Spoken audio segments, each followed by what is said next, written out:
వ్యవసాయ రంగం అనేక ఆటుపోట్లను ఎదుర్కొంటుంది. అందులో ప్రకృతి వైపరీత్యాలు సంభవించినప్పుడు రైతులు పంట నష్టపోవాల్సి ఉంటుంది. ఇటువంటి సమయంలో రైతులకు మేలు చేసేందుకు పంట రుణాలు తీసుకునేటప్పుడే పంట బీమాను కూడా విధిగా నిబంధనలకు అనుగుణంగా చేయడం జరుగుతుంది. ఇప్పుడు ఆ వివరాలు. వ్యవసాయదారులకు సాగు ఖర్చులు పెరిగిపోవడంతో వడ్డీ వ్యాపారుల బారిన పడి తీవ్రంగా నష్టపోతున్నారు. ఈ సమస్యను నివారించేందుకు వాణిజ్య బ్యాంకులు రైతులకు తక్కువ వడ్డీకి రుణాలను అందిస్తున్నాయి. బ్యాంకుల రుణాల మంజూరుతో పాటు పంటల బీమా సౌకర్యాన్ని కూడా అందుబాటులోకి తీసుకొచ్చాయి. బ్యాంకుల్లో వ్యవసాయ రుణాలను ఏ విధంగా పొందవచ్చు, పంట బీమాను ఏ విధంగా తీసుకోవాలి, దీనివలన కలిగే ప్రయోజనాలు తదితర అంశాల గురించి పూర్తి వివరాలను తెలుసుకుందాం. మన భారతదేశంలోని సుమారుగా 70% జనాభా అందరూ డిపెండ్ అయ్యేది మన వ్యవసాయం మీద. అలాంటి వ్యవసాయానికి చేయూతనివ్వడానికి స్టేట్ బ్యాంక్ ఆఫ్ ఇండియా వారు చాలా రకాలైన రుణాలని వాళ్ళ బ్రాంచుల ద్వారా మంజూరు చేస్తూ ఉంటారు. ఎన్నో బ్రాంచుల నుంచి, అన్ని గ్రామీణ ప్రాంతంలోనే చాలా మటుకు ఉన్న బ్రాంచుల నుంచి రైతుల తాలూకా సౌకర్యం కోసం వాళ్ళ బ్రాంచ్లు ఏర్పాటు చేసి రకరకాలైనటువంటి ప్రోడక్ట్స్తోని స్టేట్ బ్యాంక్ ఆఫ్ ఇండియా వారు రైతులకి ఈ రుణాలన్నింటినీ మంజూరు చేస్తూ ఉంటారు. గవర్నమెంట్ వారు కూడాను ఈ రుణాలకి సబ్సిడీ ఇవ్వడంతో బ్యాంకుల నుంచి ఇచ్చే లోన్లు ఈ పంటలన్నిటికీ లేదా పాడికి, ఈ మేకల పెంపకం, కోళ్ల పెంపకం, హార్టికల్చర్ ఎటువంటిదైనా సరే వీటన్నిటికీ కూడాను స్టేట్ బ్యాంక్ నుంచి రుణాలు మంజూరు చేయడం జరుగుతుంది. అలాగే కాకుండా ఈ ట్రెడిషనల్గా ఉన్న వాటికే కాకుండా ఈ కొత్తగా వచ్చే ఈ డ్రిప్ ఇరిగేషన్కి, స్ప్రింక్లర్ ఇరిగేషన్స్కి, ఈ కొత్త కొత్త పద్ధతులన్నిటికీ కూడాను ఎవరైతే రైతులు ఈ టమాటాలు గట్రా పండించుకోవడానికి గ్రీన్ హౌస్లన్నీ ఏర్పాటు చేసుకుంటూ ఉంటారో, ఎక్కడ ఈ ఏరియాస్ అన్నిట్లోని వీటికి అవైలబిలిటీ ఉంటుందో వాటికి కూడా బ్యాంక్ తరపు నుంచి కూడా లోన్లు మనం మంజూరు చేయడం జరుగుతుంది.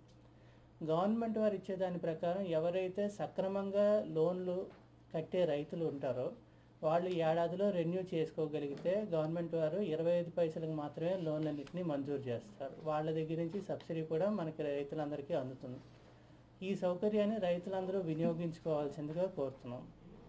రెండోది, చాలామంది రైతులు వాళ్ళ తాలూకా క్రాప్ లోన్లు, అదే పంట రుణాలు వాళ్ళు రెన్యూ చేసుకుంటున్న ప్రతిసారి బ్యాంకు తరపు నుంచి వాళ్ళకి ఇన్సూరెన్స్ తాలూకా అమౌంట్ కొంత డిడక్ట్ చేయడం జరుగుతుంది.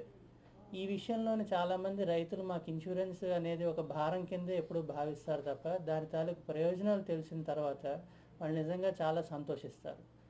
మనకి గవర్నమెంట్ తరపు నుంచి ఇన్సూరెన్స్కి 1985లో మొదటిసారి ఈ క్రాప్ ఇన్సూరెన్స్ అనే స్కీము ఈ ఐదేళ్ల ప్రణాళికలో మొదటిసారిగా వచ్చింది. అది 2003లో ప్రైవేట్ సంస్థలకు కూడా ఇవ్వడం జరిగింది.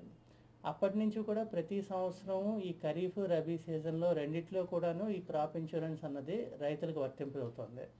వాళ్ళ అకౌంట్ నుంచి కేవలం మొత్తం ప్రీమియం తాలూకులో 2% మాత్రమే వాళ్ళ దగ్గర నుంచి సేకరించి మిగతాదంతా కూడా గవర్నమెంటే భరిస్తుంది. ఈ విధంగా రైతులకి మొత్తం భారం వారిపై పడకుండా గవర్నమెంట్ ఒక చర్యలు తీసుకుంటుంది.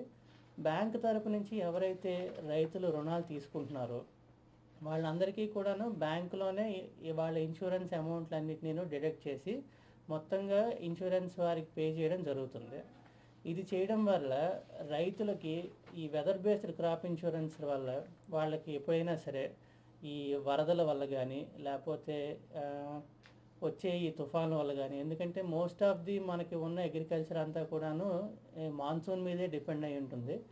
ఎప్పుడైనా ఈ చిన్న సన్నకారు రైతులందరికీ వరదలు వచ్చినా లేదంటే అకాలంలో వర్షాలు వచ్చినా దేనికైనా సరే ఇన్సూరెన్స్ కవరేజ్ అయ్యి ఆ అమౌంట్ అన్నిటినీ ఇన్సూరెన్స్ కంపెనీ వాళ్ళకి చెల్లించడం జరుగుతుంది.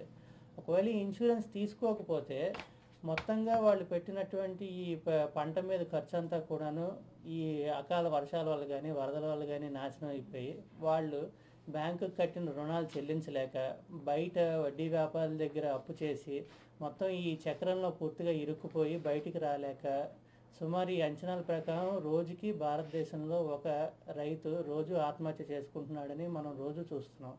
అలాంటి అన్నదాతని ఈ రుణ చట్రంలోంచి బయటికి లాగడం కోసం మన ప్రభుత్వం వారు ఈ ఇన్సూరెన్స్ స్కీమ్ అన్నది పెట్టారు.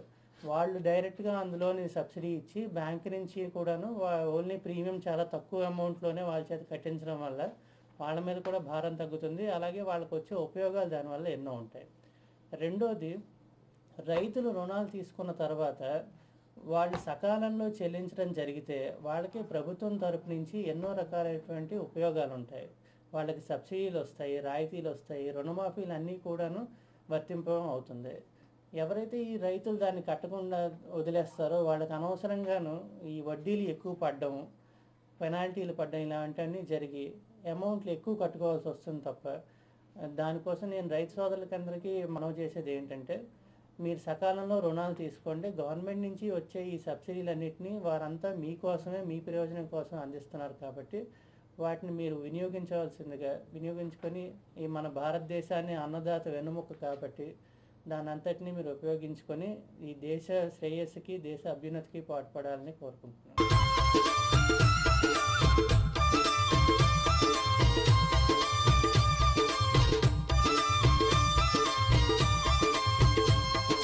నాతో పాటు చెప్పు. A B. అరే వెర్రివాడ, పిల్లాడికి ఏబిసీలు నేర్పిస్తున్నావు. నీకు పనికొచ్చే ఏబిసీలు నువ్వెప్పుడు నేర్చుకుంటావు? ఈ ప్రకటన చూడు. వ్యవసాయ శాస్త్రం చదువుకున్న యువకుల కోసం భారత ప్రభుత్వపు వ్యవసాయ మంత్రిత్వ శాఖ ఒక పథకాన్ని రూపొందించింది. ఏసీఏబిసి. ఏసీఏబిసి? అవును అవును, ఏసీఏబిసి అనగా agri clinics and agri business centre. దీనిలో వ్యవసాయ శాస్త్రం చదివిన యువకులు ఎంపికైన తర్వాత వారికి ఉచిత ట్రైనింగ్ ఇవ్వబడుతుంది. అంతేకాదు, సొంత వృత్తిని నడపడానికి బ్యాంకు లోన్ కూడా లభిస్తుంది.